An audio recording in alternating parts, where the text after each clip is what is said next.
I began my spiritual journey when I was around 15 years old, and currently being 21 now, I feel like I've learned a lot in the years that I've been on this journey and all of the ups and downs that have made it up. And in this video, I want to share 5 important things I feel like I have learned along my journey that will be beneficial to those of you that are just starting or are looking for some advice. Everything that I'm going to say in this video is completely my opinion, obviously, so if it doesn't resonate, don't receive it.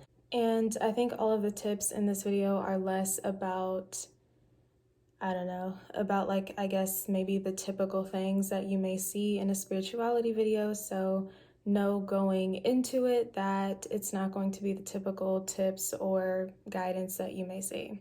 And with that being said, I will go ahead and get into my 5 important things to know on your spiritual journey. If you see me kind of glancing to the left of me, I took notes prior to this because I wanted to make sure that I said everything the way that I genuinely meant it. My first tip, and these are not in any particular order, but my first tip is to use and develop your discernment. Discernment is defined as the quality of being able to grasp and comprehend what is hidden, not readily understood or easily seen.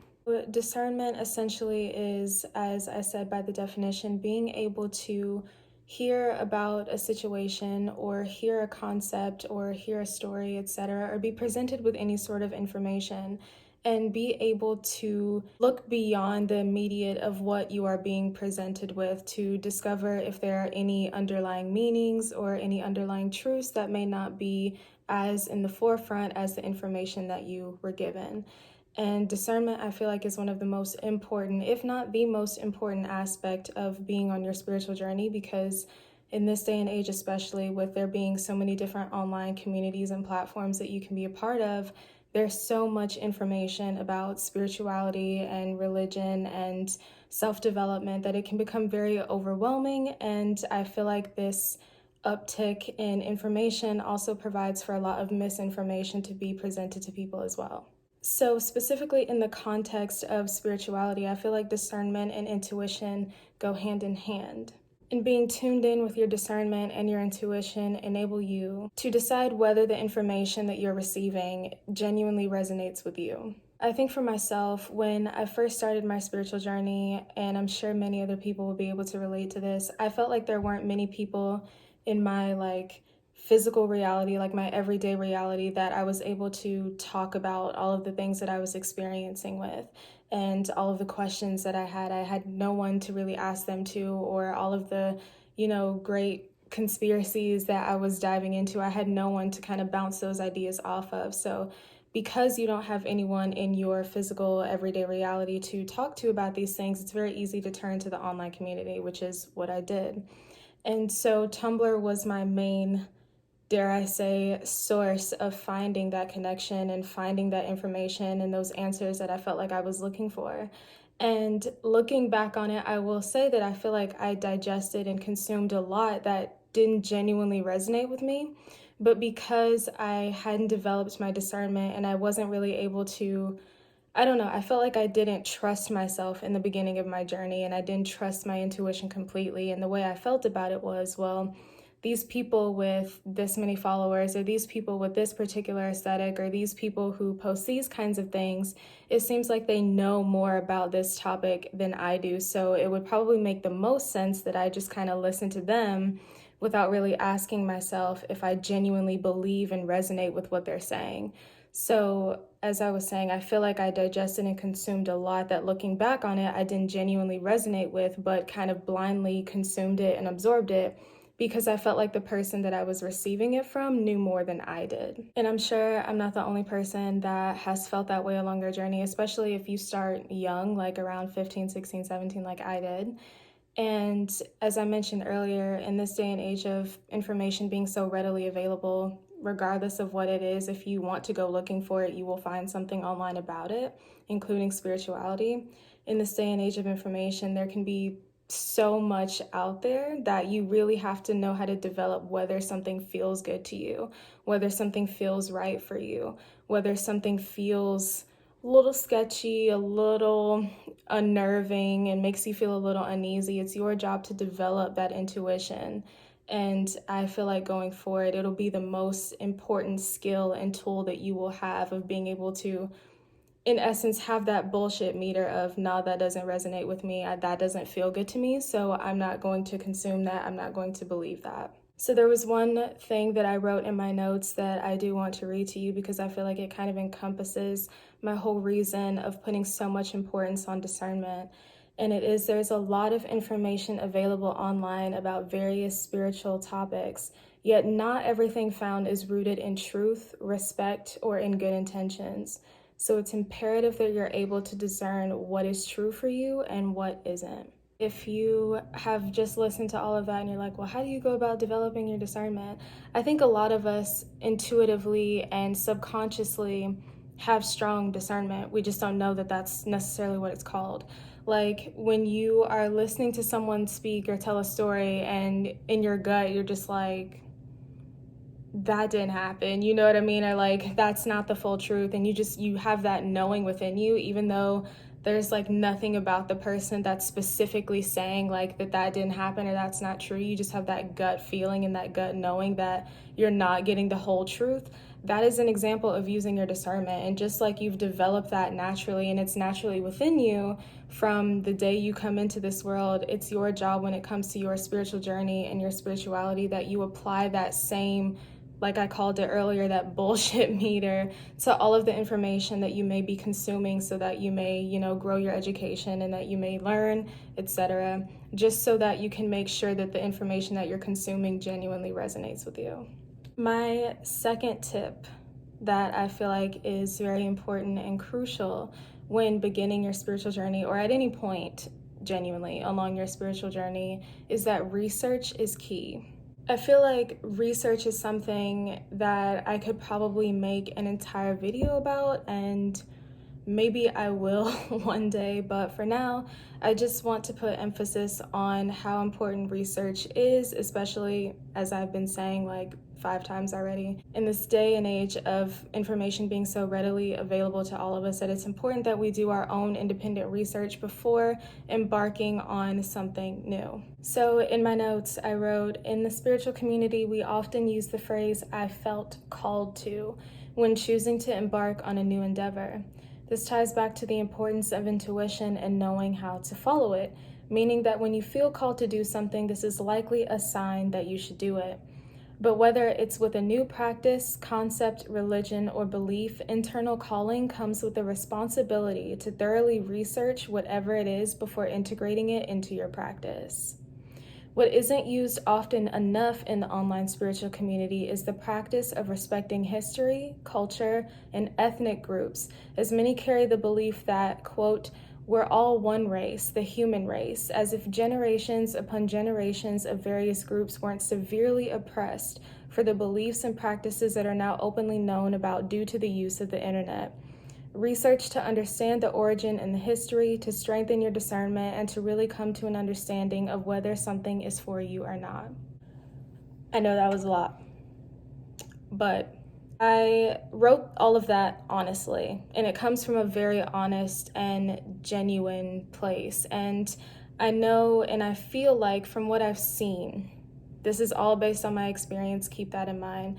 But from what I've seen, I feel like there's a lot of bypassing that takes place in the spiritual community when we're learning about, meditation or chakras or closed practices like hoodoo or voodoo or divination or certain deities and certain beings and certain gods and goddesses. And I feel like because all of this information is so, again, readily available to us because of the use of the internet, it kind of has created this almost free-for-all energy within the spiritual community that has never really quite sat well with me. And this is why I feel like research is so important, because as I said, a lot of these concepts that are seen as normal and integral parts of the spiritual community, there's actually a lot of history to them. And many of the times I feel like their origin stories are not genuinely talked about, and the cultures that they came from are not talked about and respected in the way that they should be. And this is where I feel like research comes in. I was thinking about this last night, and so I'm going to say it in this video because I feel like it applies. We currently have so much access to education and to information. If you have a phone or a laptop or a computer with working Wi-Fi, there's really no excuse for you to not be educated about something that you're curious about. So if you're starting to feel called to a certain deity, if you're starting to feel called to a certain practice, if you are starting to feel called to a certain product or certain tool, I feel like it is your responsibility as the one who feels called to do the thorough research into that practice or that tool so that you can know going into it everything that you need to know and that you can approach it from a place of respect and understanding rather than a place of almost willful ignorance. I am someone who is very big on respecting cultures, respecting history, and respecting the ethnic groups that a lot of these spiritual concepts come from. And I feel like that's something that I feel like severely lacks in the online spiritual community, where I feel like disrespect is more so what I tend to see. Like I said, that willful ignorance of not wanting to do the research, of not wanting to know the history, and just feeling like you can take in these practices or take in these tools or take in, contact and communication with these deities without genuinely knowing the history. And I feel like a part of respecting anything comes with research. And yeah, so I feel like that could be an entirely separate video. And if you would like to see that video, let me know in the comment section, I suppose, because I feel like I could genuinely do an entire rant and or video essay on some of the disrespect when it comes to ethnic groups that I have seen in the spiritual community and their closed practices, or just, just in a general sense from people outside of their culture, kind of almost in a vulturistic way, just taking and cherry picking things without really respecting them as a people. So, like I said, that's an entire different conversation. But emphasis for the second tip of do your research. There's no reason for you to be ignorant about anything you may feel called to. You literally have a computer in your pocket, and if you have working Wi-Fi, there's no excuse. Do your research. My third important thing to know while on your spiritual journey is that spirituality is not only love and light. So I may take you on a ride for a little bit to where I was mentally when I was writing up my notes for this. And this may make sense to you, it may not. But as I was writing it and as I was getting my thoughts out, I drew almost like this cultural parallel. And now I'm not really able to unsee it because my brain linked the two together. So hopefully you'll understand where I'm coming from. So I started out by saying in my notes that I feel like love and light is almost reminiscent, or if not the child, of the peace, love, and positivity movement that sprung up in the 60s and the 70s. And I started thinking about everything that was happening in America, specifically when the alt hippie movement started taking place, and there was a lot going on. So not only was the civil rights movement still taking place in the 60s, but during the 70s, the Vietnam War was taking place. America entered the Vietnam War in 64. And I think all of us from American history in high school kind of have some sort of baseline understanding of the Vietnam War and all of the protests that took place nationally in America, being anti-war and wanting to bring our troops home. I think all of us, like I said, have a basic knowledge of that. And then there was the recession that took place in the 70s. So there was a lot culturally going on, and there was a lot of civil unrest when that peace, love, positivity movement kind of sprung up from the middle of nowhere. And it got me thinking about how that almost became the face of the alt hippie movement. And then with the online spiritual community now, love and light is kind of, like I said, the child of peace, love, and positivity, of kind of that mantra that we just push to each other. And we always say, like, love and light. Like, if you send a message to somebody, you end it with love and light. And I started thinking about, like I said, like, this parallel. So I mentioned a couple of things that were happening in the 60s and 70s in America. And in 2020 and 2021, think about everything that took place, yet still love and light became almost the mantra of the online spiritual community. So not only did we have, obviously, the shutdowns and the lockdowns and everything that was happening with that I don't even have to go into detail. We all know what happened. We all experienced it. But then we were having the BLM movement and all of the global protests that were taking place in support of the Black Lives Matter movement. And to think of all of that civil unrest, especially with the election also taking place in 2020, and to think that like love and light was the phrase that we just like kept pushing to each other and almost like became the face of the online spiritual community. I thought that was very interesting, and it brings me to the rest of the points that I made in my notes. I say all of this to say, meaning I draw these parallels to say, that both of these phrases have a way of scratching the surface of spirituality, of healing, of emotional growth, but don't really penetrate deep enough for any genuine changes to take place. These phrases have a way of bypassing the internal work necessary for one to really progress along their path, thus hindering them from being able to help others progress along theirs. People are uncomfortable with addressing darkness in the subconscious fear of finding their own shadow. I feel like that last line, really kind of embodies my entire opinion about why love and light is seen as almost the face of spirituality and the entire purpose of spirituality.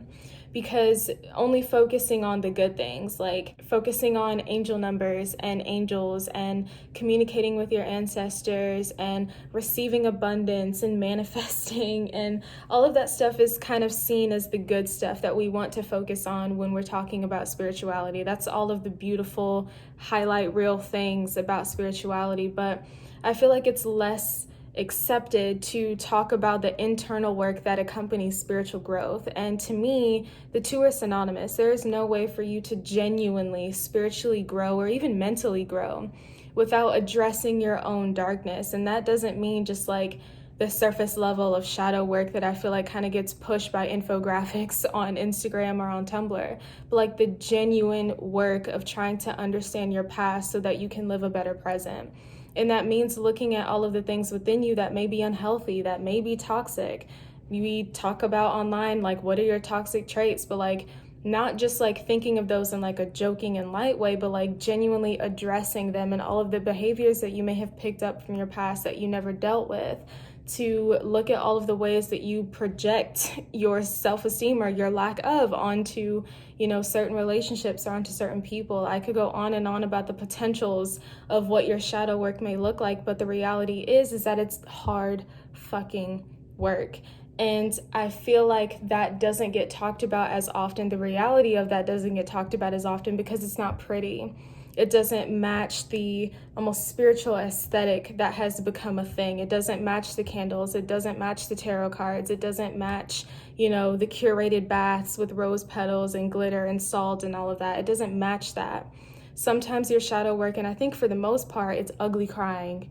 You know what I mean? It's trying to pick yourself up emotionally off the floor. It's trying to heal wounds that you didn't realize were not healed. It's dark work. It's really genuinely looking at your own shadow, and I feel like people don't want to address those things, like I said, because they don't fit in the highlight reel of what we've made spirituality. And I'm sure you can tell I feel very passionately about that as well, that in order for you to reach the light, you have to address the darkness. Both of them have to coexist together. Both of them do coexist together. And it's a matter of learning how to navigate both. And if you lean too much into one or the other, you're going to create imbalance. So I think there's actually a quote that you can't reach up to heaven if you don't reach down to hell. And I will link the quote somewhere down here if I find it. But I feel like that accurately represents why shadow work is so important and why love and light just kind of bypasses all of the internal work necessary in order to reach that place of genuine spiritual growth. And this doesn't just apply to individual shadow work. I feel like for collective shadow work, when it comes to injustices, when it comes to sexism, when it comes to racism, when it comes to bigotry, when it comes to a lot of the systems that are in place that are clearly broken and clearly need to be dismantled in order for us to build new ones, I feel like the collective shadow tends to get ignored as well when we are talking about these online spiritual spaces, because it makes a lot of people uncomfortable. And you don't want to address the collective shadow because your own shadow might be in it. So just going forward, from the moment that you've watched this video, just have that kind of ruminating in your mind and know that spirituality is not only love and light. Yes, that is a part of it, but that is not the entire picture of what spirituality is. So speaking of aesthetically pleasing, my fourth tip is that your practice does not have to look like their practice. And I'm going to read this to you as I wrote it. It's easy to compare our practice and our journey with those of others when we're part of online spiritual communities. And most of us are, considering going online can be a useful tool in connecting with like-minded individuals easily, as I mentioned earlier. Yet when we're consuming hundreds of specially curated and aesthetically pleasing posts, we can begin to ask ourselves if we need all of the decks, all of the candles, statues, and books that others may have in order for our practice to deepen or to be valid. The short answer is that you don't, and that all of those things are simply tools to be worked with, as a pencil is to be worked with to write, but the intention and creation of words comes from you, not the pencil. I'm going to say that one more time because I feel like some people need to hear that, especially when it comes to, again, all of the products that are now available in order to deepen your spirituality and your connection with self and with spirit, etc. The short answer is that you don't, and that all of those things are simply tools to be worked with as a pencil is to be worked with to write. But the intention and creation of words comes from you, not the pencil. So when you are pulling tarot, or when you are doing an oracle reading, the connection does not lie in the cards, it lies within you. The cards are just a means of how spirit is able to communicate through you in order to get messages across. When you are doing manifestations, the energy is not within the candle, it comes from you. The candle is just the tool and is a physical object to show that, that physical manifestation of the energy that is coming from you, connecting with spirit, etc. It's just the tool. It is not the whole thing. So as I mentioned in my previous tip, especially with, social media and everything, we can get, I think, kind of caught up in making things look aesthetically pleasing. And I don't blame you. I was someone who also got caught up in that and wondering well, is my spirituality not as am I not as connected as they are because I don't have all of that? It doesn't come from the tool, it comes from within you. And I feel like I don't even really need to speak on that for long. That just is what it is. And all of the things that are available to you, all of the products and stuff, those are just tools to be used. But the connection isn't here. The connection is here. And some of you probably just needed to hear that. So I'm just going to leave it at that. And my final tip. Again, I'm going to read this to you from my notes because, so. It's nearly impossible to lend others a helping hand when you are looking down at them from a pedestal. When we first begin remembering, rather than awakening, we can feel ostracized from those in our circle or find it difficult to resonate with people, places, or activities that we once did.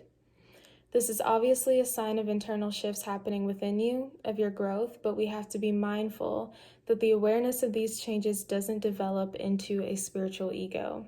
The only way for you to be able to help others around you is to remember to be compassionate and patient, to meet them where they are, and not try to force an understanding upon them that you yourself only recently developed. Everyone progresses in their own time, just as you have. The higher realms held space for you to remember, so you must do the same for others if you really want to help people. I feel like spiritual egos I've seen happen in the spiritual community. I've seen them. And so I think that's why I felt the need to include this, because not only have I seen them happen, but I feel like at some point, especially when I was younger, like when I was around 16 or 17, I feel like I myself also developed one, and it kind of got projected and came out onto the people around me. Because like I said, you start to feel different. You start to feel like you don't resonate with the people around you or with the things that you used to do or the ways you used to think. And so rather than kind of just pulling back and having that understanding of okay, things are a little bit different now, it's almost like, well, why don't you get it? I'm trying to show you these things, and I'm trying to help you see what I see and be where I am. And so we almost feel like, well, why aren't the people around us elevating with us? And As I said in my notes, the higher realms were patient with you. They held space for you. And the only way for you to genuinely be able to do that for other people and to be able to help other people is if you hold that same space. If you are just as patient and just as compassionate, everyone has their own internal clock. Everyone develops in their own time. So I feel like it's impossible to help someone if you are looking down on them, if you are seeing them as a sheep, if you are seeing them as someone that's just unawake and is going to be asleep. It's impossible for you to penetrate and to really help them if you are seeing that from that lens because your ego is involved. So just keep that in mind as you grow, as you learn, as you have more spiritual experiences, that in order for you to be that almost like guiding light for other people, you have to be willing to hold that space for them and to know that you have to meet them where they are in order to propel them forward and help them along their path. So that was it for my 5 important things to know before starting your spiritual journey or for continuing your spiritual journey if you have been on it for a while. If you enjoyed this video, feel free to leave a like, and if you would like to see more of me, feel free to subscribe to my channel, my Etsy shop, and some of my other links will be in the description below. And I thank you so much for spending a couple of minutes of your day with me. Hope you learned something, or hopefully you heard something that really resonated with you, and I hope you have a great rest of your week.